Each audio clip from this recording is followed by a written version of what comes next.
So, you probably believe the infected broodmother is the hardest boss in the game, which it is, but I still think with this new build that I have created that it is actually relatively easy to kill. Ever since I made this build, I have pretty much been killing the infected broodmother with relative ease. As you can see, I've already made the trophy, the stuffed version, and 2 pieces of the armor, which is most of the set. And I have killed it, I believe, 5 times already.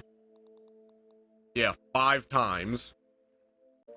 And so, I believe that this build makes the fight so easier than what it was before, that I thought I would share it with all of you. So the build that I have created is pretty much a critical hit build. It relies on a lot of it has to deal with the critical hits in the game, which are relative chance, but it's the build that I have been killing her consistently with.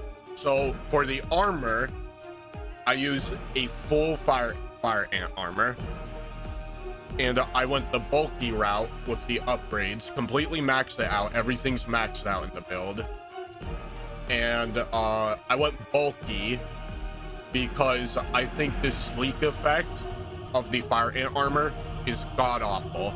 It just increases acid damage, and the only thing that deals acid damage in the game is like this little, like, I honestly don't even know like how it works. I haven't seen it happen, but the way it describes it, the game describes it, it sounds like just the acid balls that the fire ant workers spit at you, and it sounds pretty useless. So I just went bulky. And then for the weapon, I use a mighty toe scimitar. The reason it's mighty is because I had it upgraded like before the infected broodmother even came out, and I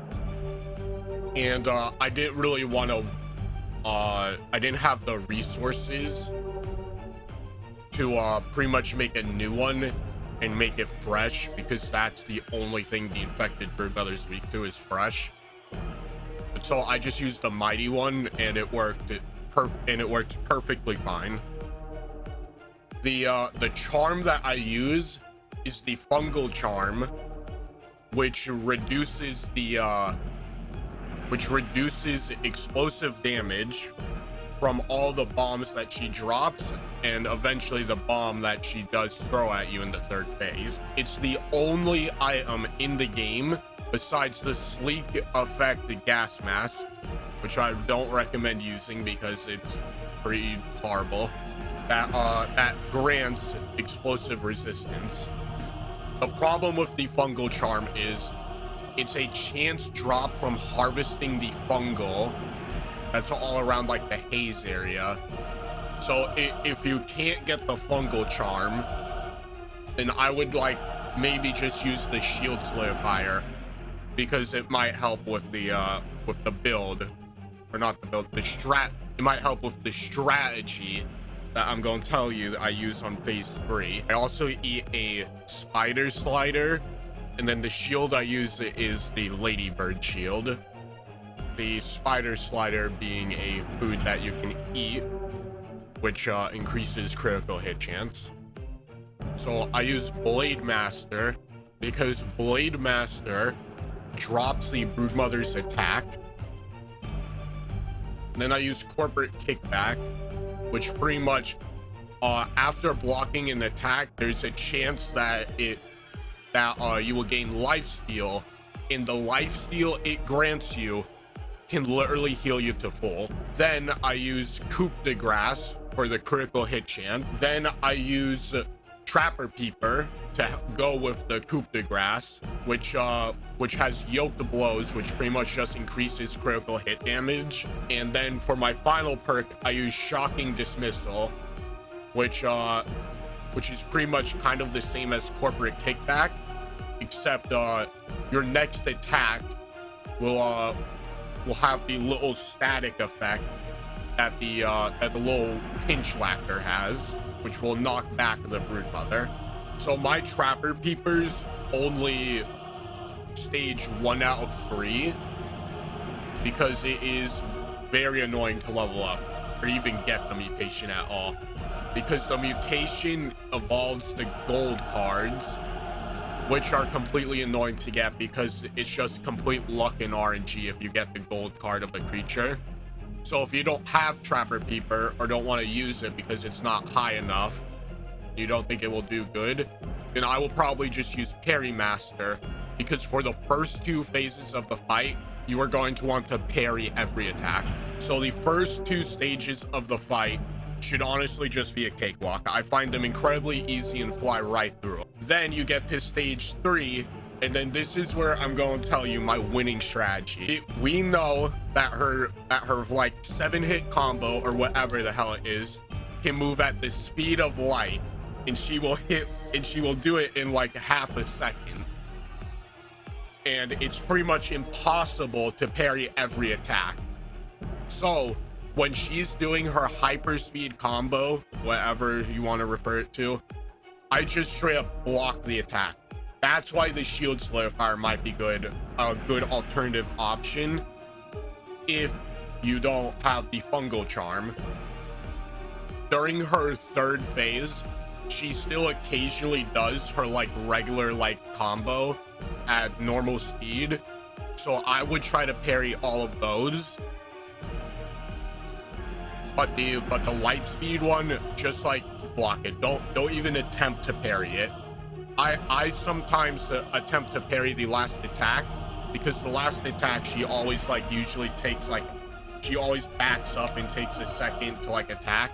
If she does that, I would try to parry that one attack to try to save like the shield health so that she doesn't like really knock you down as much and gets easy hits on you, because that will still occasionally happen. But if you do go down, the debuff from Blade Master usually helps save you so that she doesn't literally insta kill you when you're down.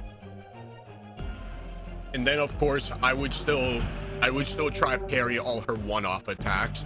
So when she does the little jump back and creates the gas cloud, which is the most annoying thing in the entire fight, like the hyperspeed combo honestly isn't really that annoying once you get used to it. It's literally just a cloud, because it just obstructs your view so much I can't see what she's about to do. So whenever she does the gas cloud and I'm kind of stuck in it, I honestly just spam block just to try to get a parry off if she decides to jump back. And of course parry the jump back when she jumps at you, parry the little side step attack that she does. All right, so I'm going to try to show you how I fight the infected broodmother while using the build. You want to generally try to keep her out of the water.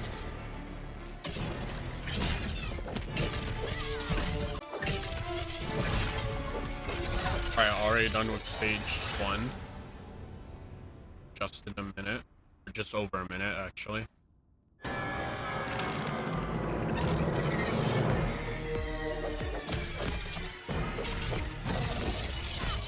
Way too early, Jesus.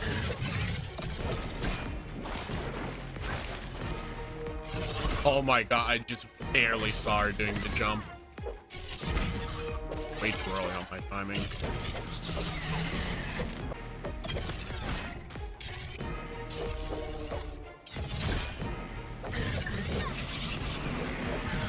There we go.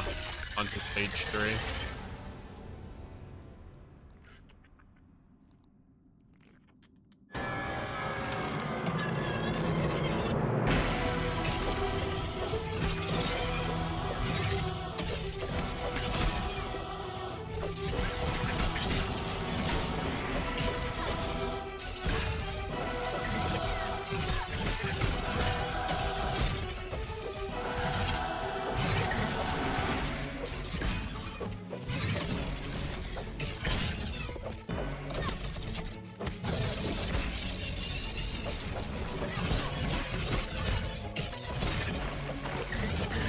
Doing really good so far, wow.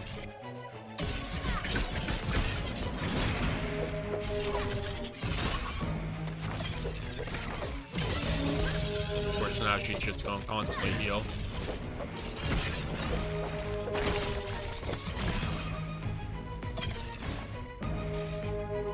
It's fine, lower shield recharge.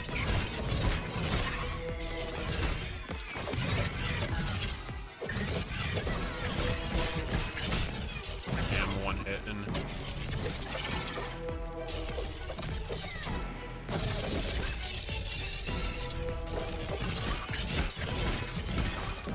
Damn bomb.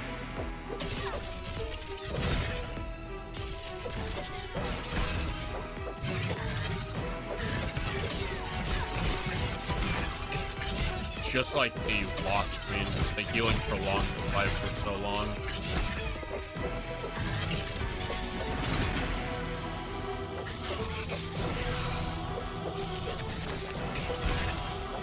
Unlike the Lost Queen, you can't like stop her healing.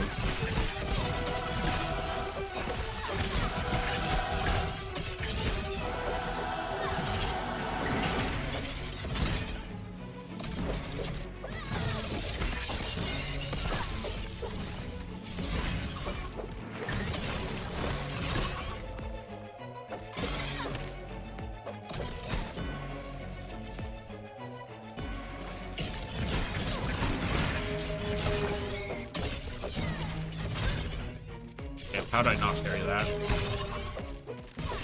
We got below half, which is really good.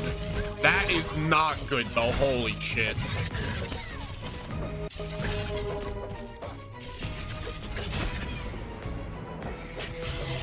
Hector, where are you? I need corporate feedback.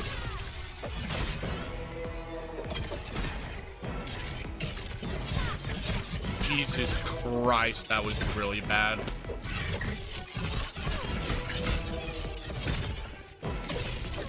Shocking. She's almost dead, but so are we. There we go, Schmechter. Alright, get as many hits in. Alright, that's good enough.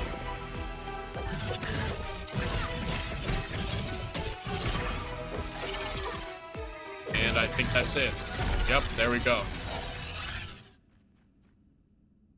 And of course, let's go on Dissection Expert. And it gives us jack shit, of course. So while editing the video, I actually tried to kill the infected broodmother with the mantis armor, because I know the mantis armor is like all about critical hits and stuff like that with its bleed and everything. So I wanted to see how well it did, even though it was a light armor. And I actually did end up killing her with the mantis armor with while using everything else in the build. So if you don't want to use the fire ant armor, I guess you could use the mantis armor. I tried the regular broodmother armor. The poison honestly barely did anything, so it wasn't really worth it. The mantis armor, I guess, is an alternative if you don't want to use the fire ant armor. I still think the fire ant armor would be easier because of the corrosion and the fact that it's a medium armor and the mantis armor is a light